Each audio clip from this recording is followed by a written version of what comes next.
All right. Hello, everybody. We are so excited to be here for another Conversation for Action with the Rural Library Network. This month of April is chock full of exciting network activities for our rural partners across the country, and we really do appreciate you carving out the time and the space in your calendars to join us today. We have a fantastic webinar in store, and it's focused on one of my most favorite topics, which is summer learning. We all know how critical the summer months are for supporting children's learning, and this holds especially true today as we think about the implications of extended school closures and disruptions to learning that children have experienced over the past 2 years through the pandemic. We also believe that libraries are well positioned to be those providers, connectors, ultimately champions for children's continued learning and access to critical resources over the summer months. We have a lot in store today, from the role that our rural libraries can play in summer learning, sharing some foundational research, successful practices, to some exciting announcements about funding opportunities for network members to support programming this summer. We truly have the best of the best here to speak about it all today, so we will move swiftly now into introductions for our presenters. I will briefly introduce all of our presenters, and then we will dive right into all of the great content. So first, we are so very excited to welcome CEO of the National Summer Learning Association, Dworkin, who joined NSLA in June of 2019, having most recently served as president of the After School All-Stars National Network. Aaron is a frequent presenter at national education conferences, a graduate of Tufts University, a former Coro Fellow in Public Affairs, and holds master's degrees from Columbia University School of International and Public Affairs and Harvard University Graduate School of Education. He is a member of the 2019 Class of Leadership Greater Washington and serves on the National Board of Directors of the American Camp Association. We are also eager to hear from panelist Liz McChesney, who worked with the Chicago Public Library for 31 years as the citywide Children's Services Director, where she and her team innovated numerous initiatives and transformed summer reading to summer learning, earning multiple national awards, including NSLA's first ever Founders Award for Excellence. This also earned Liz the Library Journal Movers and Shakers Award and the John Cotton Dana Award. And Liz now serves as the Senior Advisor to NSLA and to the Urban Libraries Council, and is the Community Partnerships Director for the Laundry Literacy Coalition. She has written 2 books for ALA editions and a picture book to help children during the pandemic, and she is the 2021 recipient of the Distinguished Service to Children Award from the ALSC Division of ALA. In addition to both Liz and Aaron, as if we needed any more fantastic presenters, we also have 2 special guests from our team at Save the Children, Tamsyn Oaks, who serves as Senior Advisor for Community-Based Services, and Tamara Sandberg, our Senior Advisor for Food Insecurity within our U.S. Programs team. All right, so I think that concludes our introductions. I will just make one quick housekeeping note that if you have questions throughout today's conversation, please utilize the chat box. We will be monitoring questions there, and we'll have a brief Q&A after our first presentations to address any questions that might have popped up.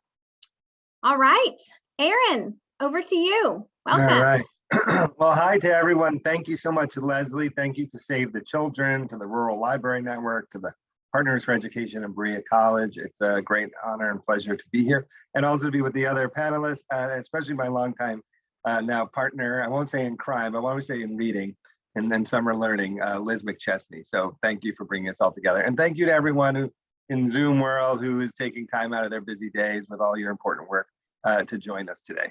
So I'm going to share a few slides. Again, my name is Aaron Dworkin. I'm with the group National Summer Learning Association. So it's a mouthful, so we call it NSLA.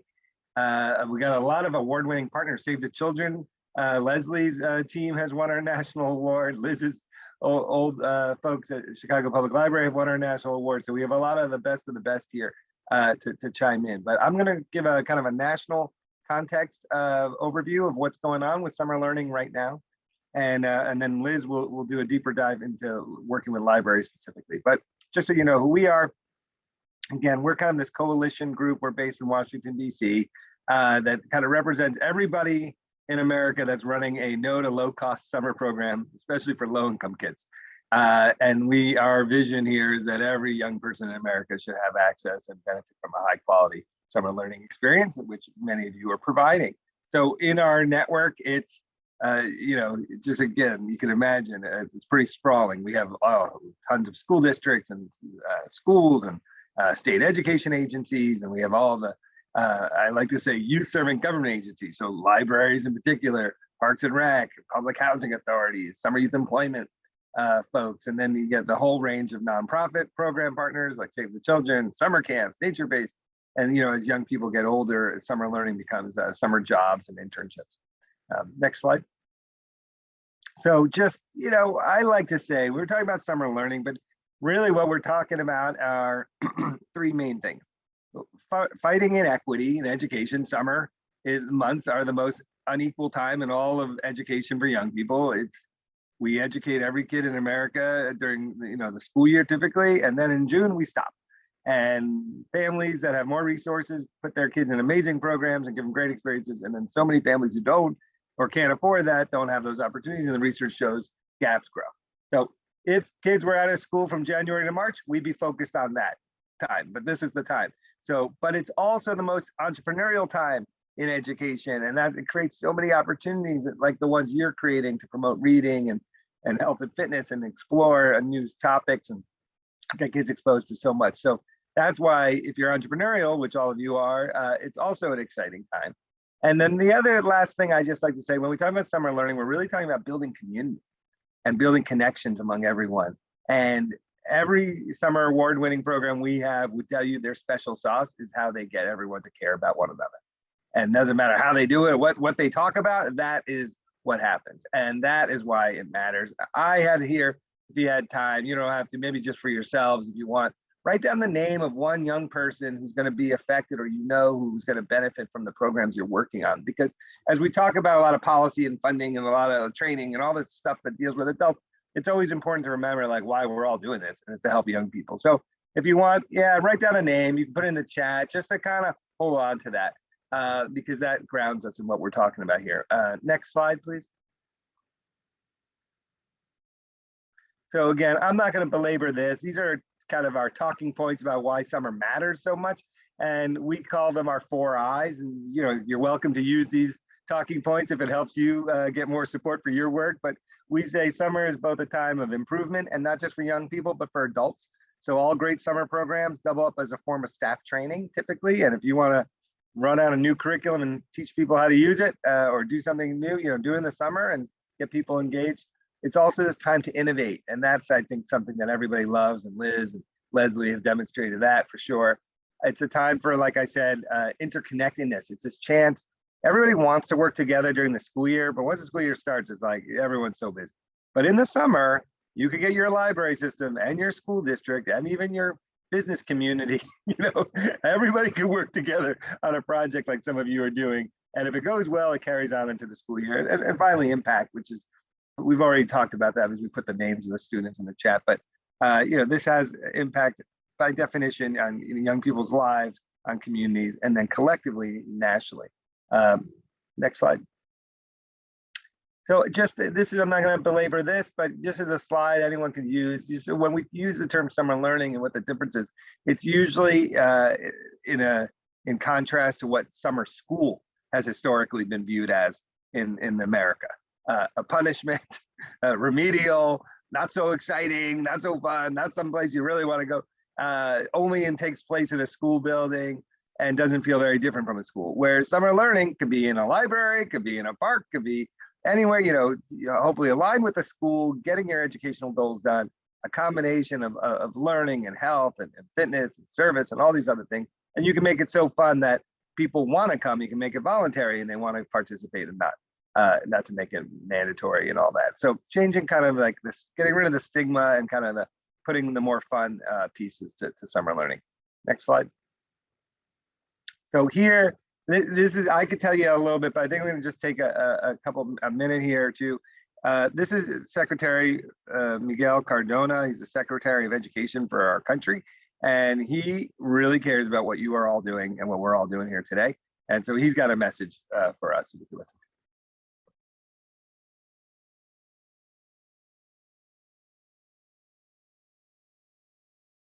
to. I don't know if the volume's working. Is it?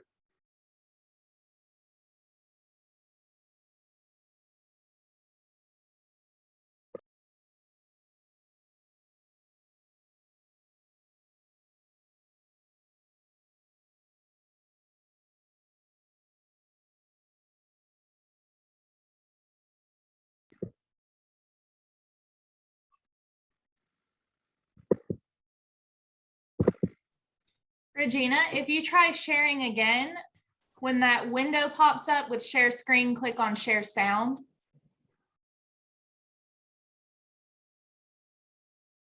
Thank you. I'm thrilled to join you here today. Summer learning programs have always been important for our students, but over the last couple of years, they've become essential. Quality, evidence-based summer learning and enrichment programs are key to recovering from the pandemic. These programs help accelerate students' academic learning. Equally as important, they support students' mental and physical health and their overall well-being through rich offerings and a focus on nurturing relationships. That's what this is all about, relationships. Summer programs also provide engaging and fun places for students to explore their passions and grow. These programs are crucial, too, for working parents and caregivers, giving them peace of mind knowing that their children are safe and that they're learning. At the Department of Education, we believe all children, especially those who have been most impacted by the pandemic, they deserve access to high-quality summer learning and enrichment. The ARP funds provide critical resources to help make that happen. Every state has the potential to leverage summer learning programs at the local level to strengthen school community partnerships and provide young people with the support they need, even when school is out. We must seize this moment to do all we can for our children. We must reimagine what. We could stop. We could stop. We understand it. We'll share it out. Thank you. I'm thrilled to join you here today. Stop the video, Leslie or Regina. Let's just move on. You guys can watch it later. But this is all to just say, I was on a call today again with the U.S. Department of Education talking about summer. I mean, in response to COVID, this has become we went from being a niche issue in the world of education to a national strategic response strategy of our country to help kids catch up. So this work super matters a lot. If we go on the next slide, we'll move on from this video here. All right, so I don't want to, again, keep belaboring, but there's a lot of good information here, which I think makes the case. You know what the impact of COVID has been on the families and children in your community. But as we all want to rush to move on, let's not forget like who was most impacted. And the truth is, if you go on the next slide, there have been real effects of this. And you know, when COVID first hit, everybody was concerned about what the problems would be. Now the data is back and it's been proven. So, you know, Zoom learning, not for everybody. Sometimes it's helpful, but you know, there's a reason we go to school in person. And so what we know is families, more low income, a lot more communities of color, much more negatively impacted academically. Math scores, reading scores, all lower than normal. This comes from the Northwest Education Association. They've been doing a lot of research on this since COVID started. Next slide. If you go back one, please. So then the other piece, and this is not to be neglected, you know, some states, it's referred to as social emotional learning, but let's just talk about the mental health, right? I mean, it's been hard for us. I don't know, hard for me. And I have a lot of opportunities and resources, and it's still been stressful. And I still just got a call that a kid who sits next to my daughter might have COVID, and now she might have to come home and test. You know, this has been crazy for all of us. And it's become a national state of emergency for children, mental health from the Academy of Pediatrics. ER visits up through the roof. And this is very sad, tragic. Suicide attempts among teenage girls up 50% in the last two years. People, the loneliness, the isolation, the social media, everything, right? This has not been, and a lot of things that would bring people together, libraries being one, a place where you could get together and see friends and be in community, you know, not available to people. Sports, couldn't sit near your friends at lunch. Gym was canceled, recess was canceled. This just, I know we want to like put it all past us, but this has had real effects, which make this summer and the next few summers really important for what we all do. Next slide. This is, again, if you're working at a system community level, we have at SLA a lot of resources. We help people identify where their challenges are, where their opportunities are, and kind of do analyses reports. So this is one we did for the city of Atlanta and now in Georgia, and we have ways to do that. Next slide. Here's what's also positive: a lot of proven models and research. So if you're somebody who's creating a new program, just know that you're not alone and you don't have to start from scratch.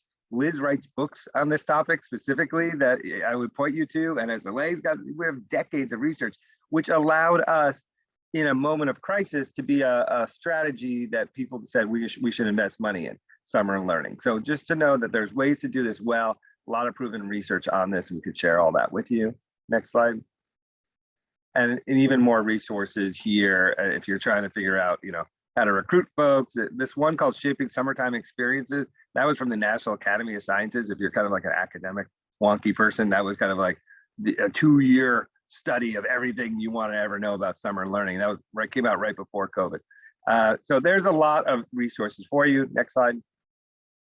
And here's just my last tips here is it's really important for us to serve even more young people than ever before. So how many people are in your community? What's your target, and how do we grow that number? And can we help you? Can we also reimagine what we do? Not just go back to what we used to do, but can you be in more alignment with your school district and your park and your others, and make your library the hub and build and not operate in silos here, and kind of reimagine what we all do together and have this kind of a collaborative mindset, not to be competitive with other groups, try to help the same kids. We don't have time for that. There's not enough money to go around. Sadly, there are enough children to go around. So we got to really team up on all this. And this idea of really being focused on an urgency of now here. We're coming out of COVID. The next few years are gonna be critical to how we respond. And we really just got to be this team-oriented group that we are on this call. Next slide. So here's something to know about. We're gonna be doing a big national media campaign to help families identify programs. If you have programs, we'd love you to enter them into this portal we have called discoversummer.org. If you click on this and go to discoversummer.org, we'd love to list your program. And then we're going to be doing a big national media campaign so people can find programs near where they live. I think in rural areas, super important that people know that you exist and how to get to you. Next slide. Again, we have more resources here. They'll be sharing all this information. This is stuff that you could use, whatever you're worried about, best practices to learn from. And next slide. And then just the last things I would love you to know. So first of all, Liz, who you're going to hear from now, she leads our professional learning community for libraries and literacy program providers in summertime, so through NSLA. So she'll talk about that. But that's another great resource for you to tap into. We have a lot of training. We do something to put a spotlight on your work called National Summer Learning Week, July 11th through 15th. I hope you all celebrate, do a special event, invite your mayor, invite your local newspaper, invite your politicians, let people know all the good things you're doing, why it needs more support. And then if you're willing to get on a plane and come in October, we'd love to have you join us in Washington, DC at our national conference, which will be probably bigger and better than ever before because there's so much interest and focus. So thank you for letting me go through all that info. Appreciate everything you do. And just know, even after this call, NSLA and me are one call, one email away, and we'll do anything we can to help you. But with that, let me turn it over to Liz, who could really share many more details that could be useful.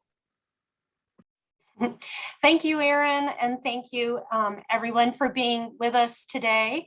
Happy National Library Week. What a well-timed webinar to be on not only National Library Week, but to be right here on National Library Outreach Day, because I think we all know outreach is such a critical place for libraries to be in the summer space. So I want to just lift up all the work that you do, Aaron, certainly my partner in good. I'm going to call you my partner in good, Aaron. My partner in good has really helped libraries reposition themselves, keep ourselves at the table in terms of the important role that we play. And you know what that is. We're free and accessible to everyone. We have a wide range of books and resources, websites, games, interactive STEM activities, all sorts of activities for kids of all ages and for their caregivers. We offer important partnerships with schools and parks, just like Erin was talking about, aligning to schools, but also parks and recreation, the role we play with bringing books and learning materials to camps, to VBS, synagogues, all across our communities. Where there's summer learning, there's also the library. And that outreach is really being lifted up by ALA today. I'm really proud to be with all of you on this important day. So I also think that something we're seeing more of libraries doing are offering community-wide goals and celebrations. There's a wonderful example of that from northern Wisconsin and a farming community with the library who pivoted to, instead of asking their businesses to support the summer reading program, instead bought gift certificates during the pandemic to support local businesses, and then offered a community-wide reading goal throughout the entire the county of Allegheny in northern Wisconsin. So beautiful ways to bring people together during the pandemic and beyond. Next slide, please, Regina. So I am the person whose team led the first transformation from summer reading, excuse me, to summer learning. And I pulled this image of a little girl in Victorian days reading right off the internet. You can see I left the watermark on it so you can see. I just Googled Victorian child reading and look what came up. This picture of this little girl reading a book. And then look at this picture of a little girl whose mom let me take this picture recently in a library. Well, it was right before COVID struck, actually, but it's not too different, right? We hadn't really changed things in summer reading. Next slide, please. So my team at the Chicago Public Library set out to really figure out what we needed to be doing. And there was a little boy who looked a little bit like this. He was seated like a bird on a chair. And he said to me, I only want to do what I want to do. And I thought, bingo. It's not only reading that libraries offer, it's STEM opportunities, it's computer opportunities, it's play opportunities, which we know is so important for our kids, particularly now. It's the summer meals that we offer. So we decided, with the help of NSLA and Erin's amazing team and the resources that NSLA offers and supports to libraries, to broaden the lens and align it to IMLS's 21st century goals for summer learning and summer reading, the 4 critical 21st century goals of learning: communication, creativity, critical thinking, and collaboration. Next slide, please. So that pilot brought families together from across the city. We held focus groups in historically excluded communities. We decided to really focus on the academic skills in a fun way that doesn't make it feel like more school, but makes it feel like you're in the library. We lifted up those critical 21st century skills, and you know what happened? We saw that academic gains rose by 3 to 4 months in reading and math. And if you align that to the learning loss related to COVID that Erin was just talking about, you can see that the library's role is really important in the learning ecosystem of the community. It got us a seat at our mayor's table and brought credible results for other opportunities and brought lots and lots of funding to us. Next slide. So I really like to think of this as summer reading and learning, because in the words of Hermione Granger, if you take reading out, you're doing it wrong. So really what this is adding other opportunities for kids to learn on top of the reading that we know is so critical in the out of school months. So we keep books as foundational for the programs. We track STEM, STEAM, art, maker activities, physical activities, play, games. We respond to what the community needs are and lift them up in youth voice and choice. We know that partnerships help amplify those results, like my example in northern Wisconsin, but also in this image, this is a picture pre-COVID from one of my libraries in Chicago doing STEM activities with the Museum of Science and Industry. So we know that partnerships can also help us create and amplify our content. Next slide. I'd like to share a couple of resources with you. The American Library Association, ALSC, Association for Library Service to Children, has created a really nice toolkit with 8 different segments on it It's called Learning Beyond. This is a QR code. If you snap it right now, it'll take you right to the link. The 8 areas covered in the toolkit are summer in the 21st century and beyond COVID, building equity in programs so that we're really reaching everyone in our programs and reaching into those historically excluded communities, how to do that. There's a section on co-design and creating effective summer experiences with communities and with caregivers, working together and developing partnerships, evaluation, the important role of reflection, digital and online programming from COVID and beyond, and then a section on positive youth development, or how to create really optimized experiences for our kids in the summertime in the library. We know that a lot of that goes right back to what Secretary Cardona was saying about building relationships and exploring passions in a fun setting like the public library. Next slide. Also, the Urban Libraries Council, where I sit as a senior advisor, is doing some deep work funded in part by the Institute of Museum and Library Services on building equity for middle schoolers in STEM learning in the summertime. On their website, which is urbanlibraries.org, you will find under the resources tab a ready quick start guide on middle school STEM, and then also a deep strategy guide for library directors and administrators on building the STEM workforce. And certainly we know summer comes right into that. Next slide. And then, as Erin said, we would love for you all to join the library professional learning community. Here's a photo of us in that beautiful moment last fall that Erin and the NSLA team created, where we were able to be in person in Washington, DC. We'll be back in DC, but in between, we host meetings with librarians and library professionals to just sort of queue up the questions of the day about effective summer learning in libraries. Our next one is on May 26th, in which we're going to be talking with an art therapist about art in the development of the whole child. So art and social emotional development, the mental health of children, how art can play a part in summer programs. We'll also hear from a children's author. And then on June 2nd, our last before summer really launches, we will have San Francisco Public Library and Seattle Public Library in conversation talking about how do you really make co-design work effectively with children in your summer programs. So we encourage you to join us. You'll get my email. All you have to do is drop me a note.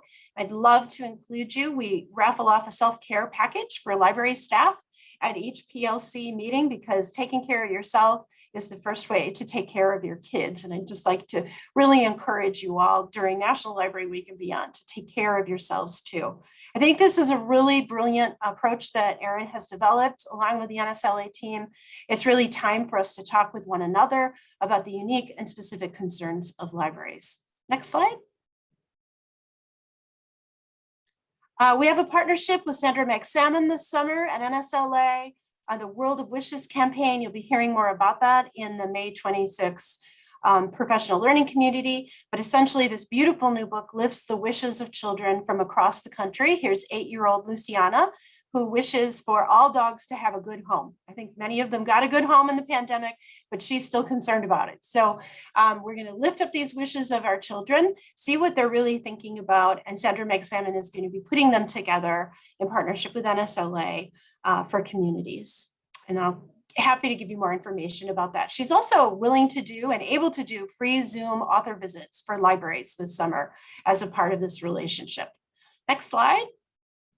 And that's it for me. Those are my twins when they were 4. They're now 19. They would kill me if they knew I was using this old thank you photo of them. But thank you so much. We really recognize the important role of libraries.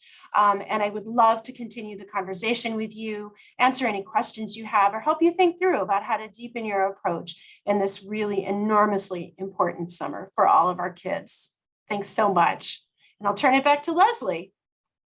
Liz, thank you so much, both to you, Liz, and to Erin. I think, Erin, you set a strong foundation to kick things off, and Liz, lots of great best practices that you were sharing and great ideas too.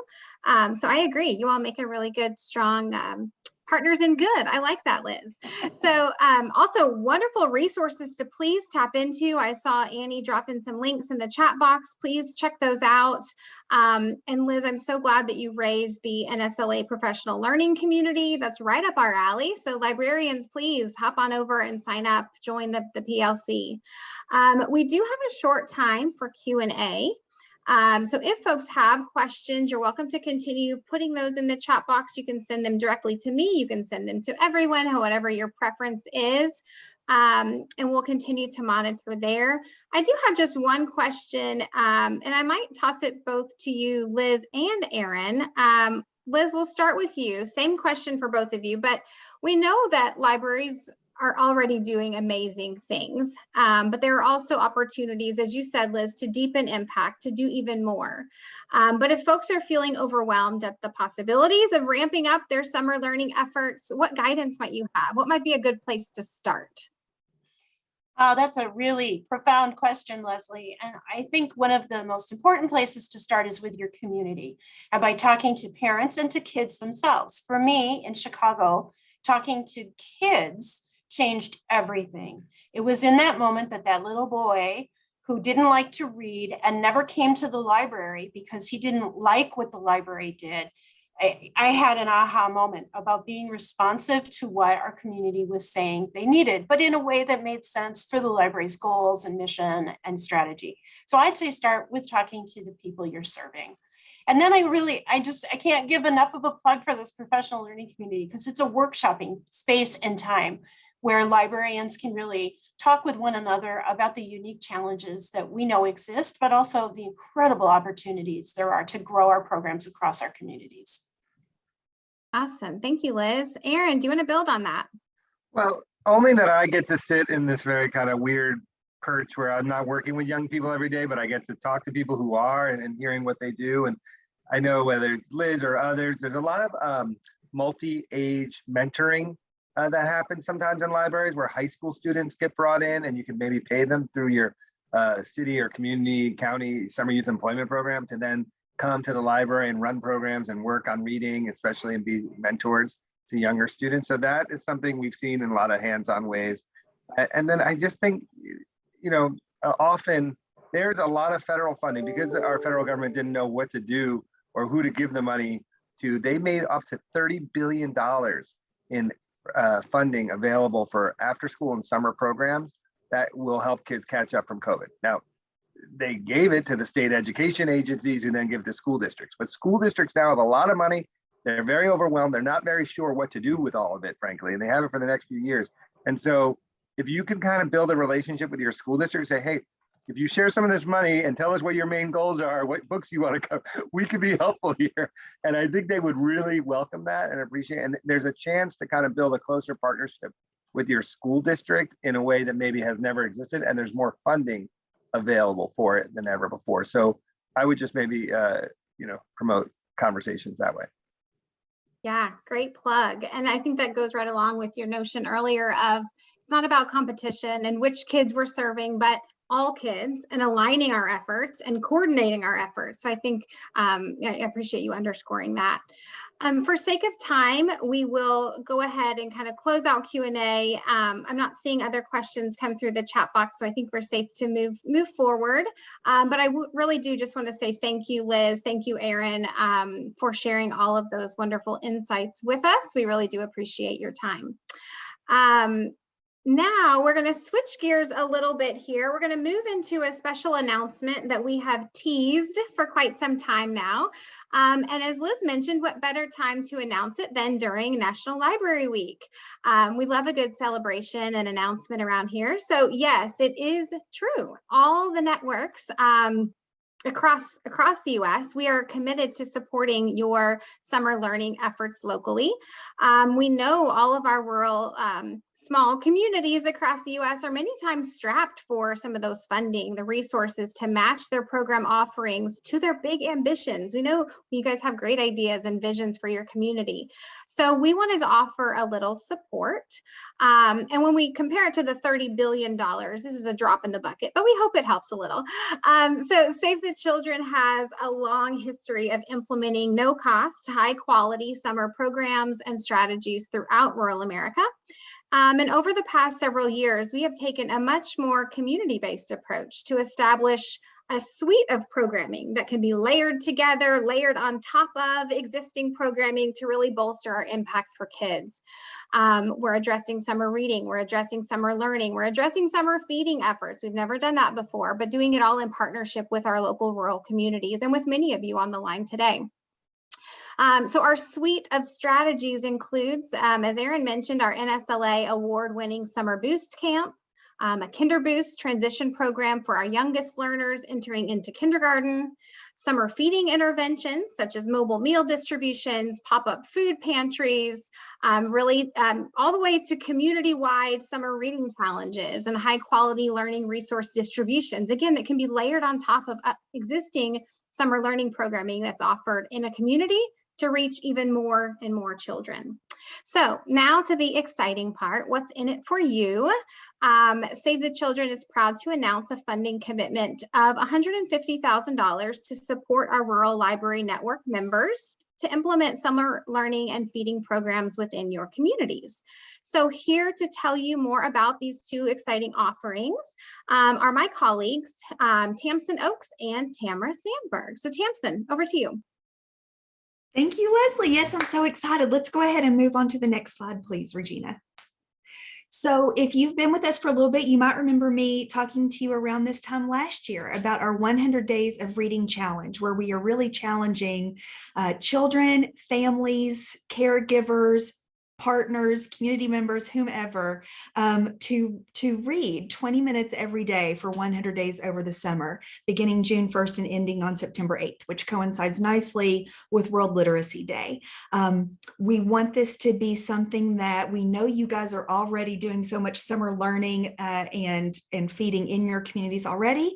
So as Leslie mentioned earlier, if you're wondering how can we go bigger, how can we reach more kids, how can we supplement what we're already doing or support what we're already doing or get more community partners involved, this could be a way for you to do that. We'll have an online application system. Applications will be due April 30th, and then we hope to get those to announce the award winners by the week of May 9th.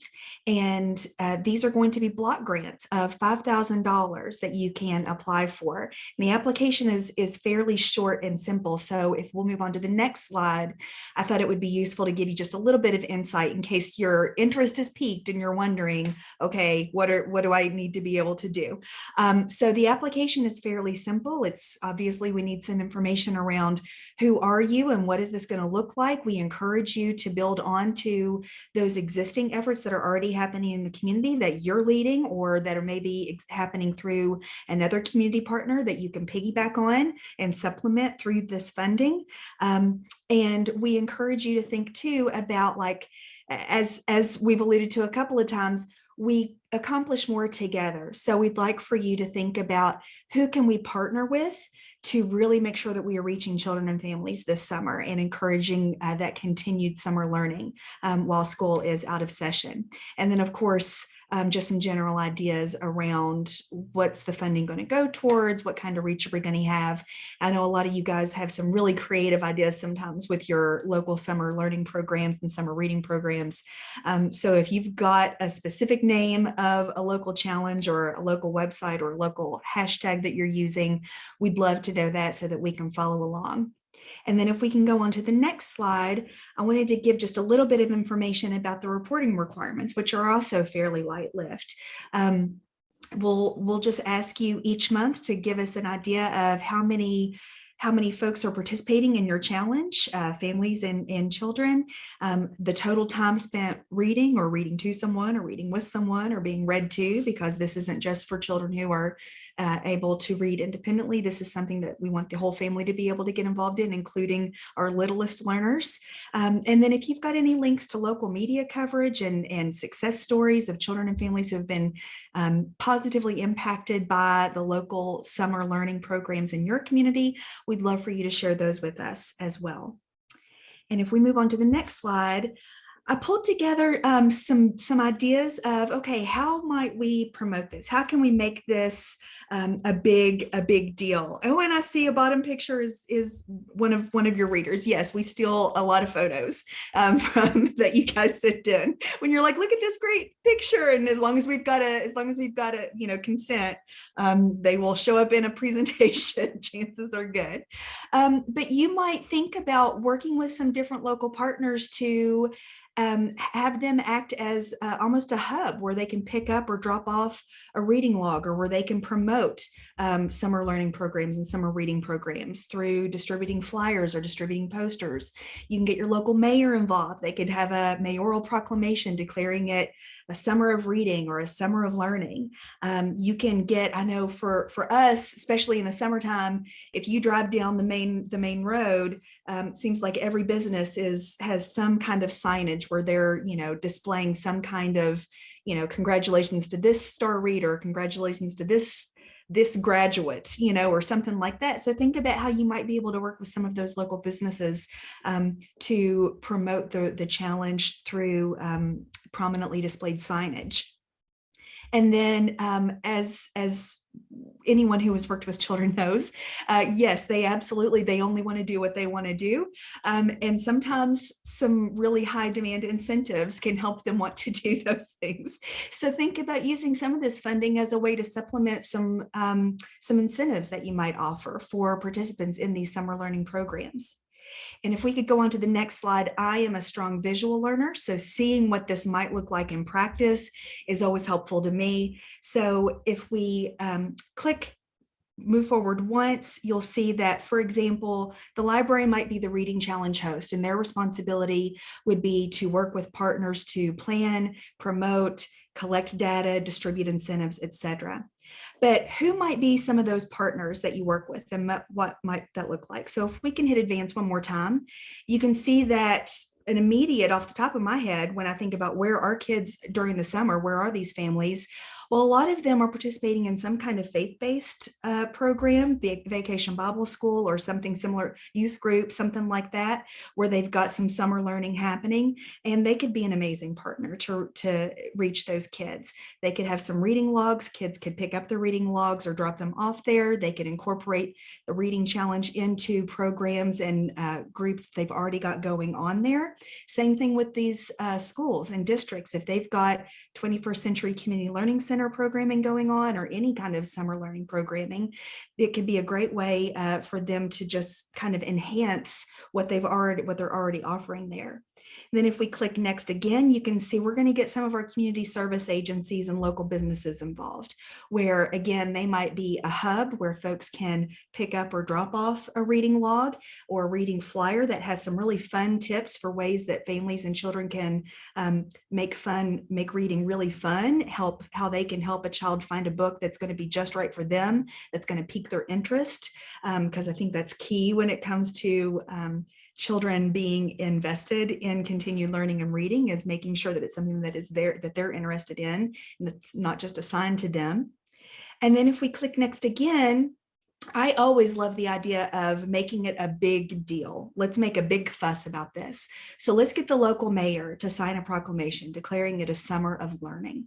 Let's have a big kickoff event at the local park or at the local rec center, maybe as a way to provide continued promotion. We get some of our local celebrities to do some read alouds or to do some fun learning activities at the park. And by local celebrities, I mean, maybe it's our local mayor, our local sheriff, our local fire chief. It's the local quarterback, star quarterback, or the cheerleading squad, whoever are the really fun people or the cool people in your community. Let's see if we can get them involved so that they can promote summer learning. And then we can also get our local media. We've got some PSA templates that folks can utilize as a way to promote summer learning and summer reading over the course of the summer months. And I always loved to see, when I was a kid, my name and photo in the local newspaper, and that seems to be a pretty strong motivator. So get your local media involved, your local newspaper involved in letting them know these are some awesome kids who are participating in our summer learning, and look at all the cool things that they're doing this summer. And hey kids, it's not too late for you to join up as well. And then last but not least, if we hit advance one more time, we can see that we do have, maybe we've got some family flyers, as I mentioned earlier, with some of those really fun reading tips to help kids and families understand how they can keep learning and reading fun over the summer months. It's not just sitting down with a book. There's any number of ways that you can engage children in that continued summer learning. And then we've also got some really fun templates for yard signs to encourage participation that lets those kids know, oh, he's participating too, I am as well, because we see these yard signs throughout, or it can be an added incentive for participating. So these are just a few ideas. Liz also provided some great examples earlier, and I saw her in the chat box earlier where she's invited you to reach out to her if you would like additional ideas for ways that you can engage various different sectors and partners in supporting continued summer learning. So yeah, hopefully we'd love for you to apply, and we'll be sending the link out to that application after this call. So at this time, I'm going to turn it over to my colleague, Tamara Sandberg, to talk about a funding opportunity to support summer feeding. Great. Thank you so much, Tamsyn. Yes, we're equally excited to talk about how libraries can partner to help close the summer hunger gap. So if you could go on to the next slide. Aaron brought it up. The reason that we believe that libraries can be such a key partner is exactly the first why that he mentioned about kids cannot be improving over the summer if they're hungry for food. We know that when children don't have access to nourishing food, they're more likely to have lower test scores, they're more likely to repeat a grade, they come to school late, and that of course keeps them from reaching their full potential. Aaron also mentioned that the impact of the pandemic. Child hunger rates went up pretty high over the COVID pandemic. And even though we saw adult rates of food insecurity go back down, the rates of child hunger have not gone back down since the pandemic. 1 in 5 kids in the US are experiencing food insecurity, and it's worse in rural communities. Nearly 90% of the counties with the highest rates of child hunger are rural communities. Summer can be the hungriest time of the year for families with children. When schools let out, millions of children in low-income communities, they lose access to the great school meals and healthy after-school snacks that they can get during the school year. In fact, nearly all US children, 6 out of 7 children in the US who eat free and reduced price lunch at schools, they don't have access to the same nourishing meals over the summer. And that's the summer gap that we're talking about. In fact, families spend an extra $316 per month on food over the summer months. Of course, that's a concern for all of us, but particularly low-income families, particularly in a time of inflation, when we know inflation falls hardest among low-income families. So that's why we are so excited, if you could go on to the next slide, at the role that you all can play to help address that summer hunger gap. Libraries are a trusted resource for families. It's a safe space. Parents are comfortable having their children there. Of course, you all, I would argue to Tamsyn, are some of the heroes in your communities. That you're just a wonderful resource.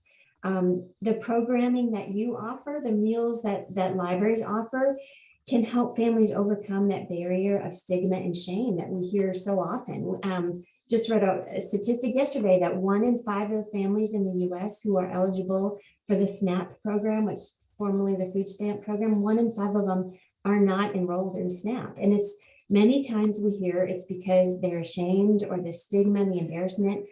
The meals that you all offer over the summer months, it takes away that stigma and shame. So it's a great service to the children in your communities if you all can join the fight against childhood hunger.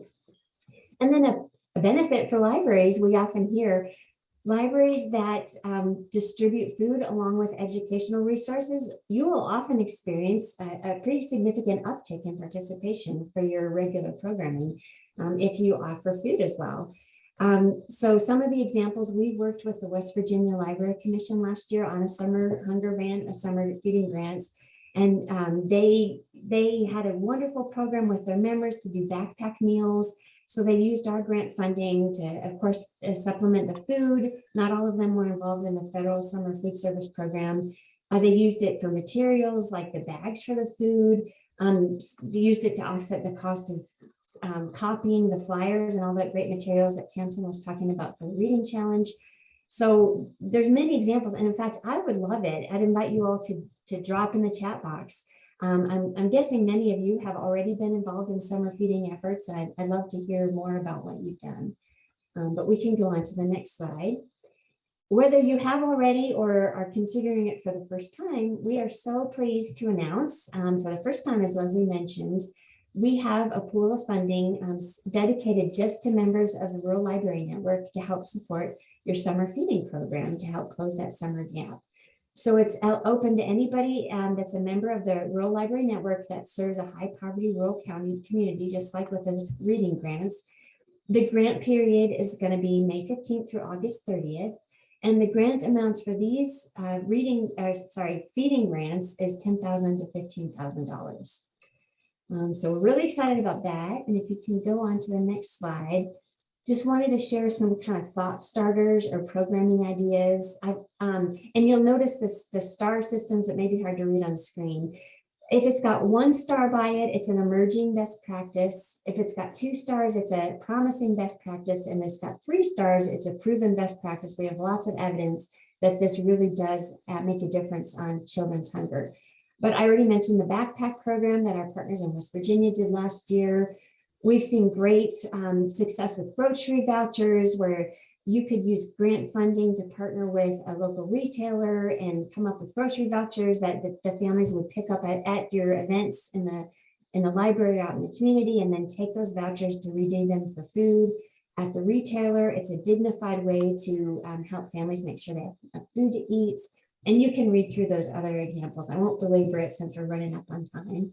But the next slide, I mentioned this already. Our summer feeding grants can be used for food, particularly supplementing the federal summer food service program. If you are not already a site or even a sponsor for that program, I would encourage you to consider it. And in fact, we'd love to help you walk through that process if you're not familiar. But you can use the funding for outreach materials, staff support, utensils and food trays, fuel for your mobile meal programs. We try to keep our funding actually as flexible as possible to meet the community's needs.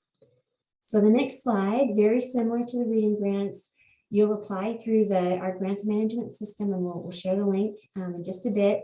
The applications are due April 30th at the end of this month. The awards will be announced the same week, that week of May 9th. And for the summer feeding grants, we'll only have one final report, and that will be due September 15th. And we just wanted to flag again, if you're already working with a Save the Children team, you're covered. If you've already got a strong partnership with some of our state teams, work with them. But those of you who aren't already strongly connected with Save the Children program, we would love to share more information and would love to see as many applications as possible. And that is it. So you can advance to the next slide, and I'll turn it back over to Leslie, I believe. Thanks so much, Tamara and Tamsyn. And we hope all of you listening are joining in our excitement around this announcement and the support being provided to our network members. We have a feeling we'll have lots of interest as in years past. So our challenge to you is bring it on. We want to see lots of applications. We want to see summer programming occurring across all of our partner communities this year and in years to come. I also wanted to just flag, we have dropped the funding application link in the chat box. So feel free to follow that link or jot it down so it's handy.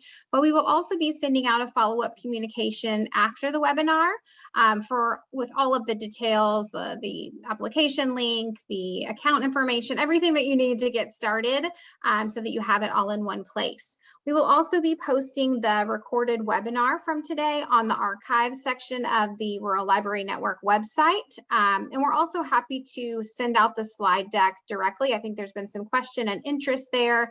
So we're happy to send that out so it's easily accessible. So be on the lookout for an email with all of this follow-up information this week.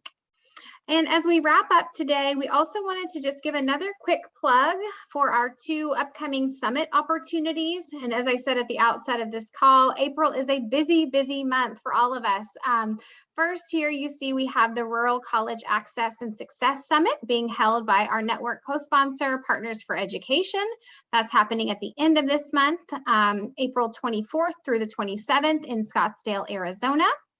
And secondly, we hope you'll join us We can go to the next slide for our upcoming Rural Child Hunger Summit hosted by Save the Children in partnership with No Kid Hungry. That'll be a virtual summit, April 27th and 28th. And we'll also plop those two registration links in the chat box if you're not already registered to attend. You'll also have information on those two summits in the member communications that's gone out to your inboxes as well. All right, we are right on time. A huge thank you to all of our presenters today. A special thanks to Aaron and to Liz from NSLA. We really look forward to hearing all about the successful summer programming that you're going to be having across your rural communities. And reach out if there are things that you need additional support with. I know Liz offered that up, Aaron offered that up. Our Save the Children team is happy to help however we can. We want to make sure that kids have a really amazing summer full of learning and full of fun. So thanks everybody. We look forward to seeing you next month on our Conversation for Action, May 4th, 1 to 2 p.m. Eastern Standard Time. And have a great afternoon, everybody. Happy summer planning. Bye-bye.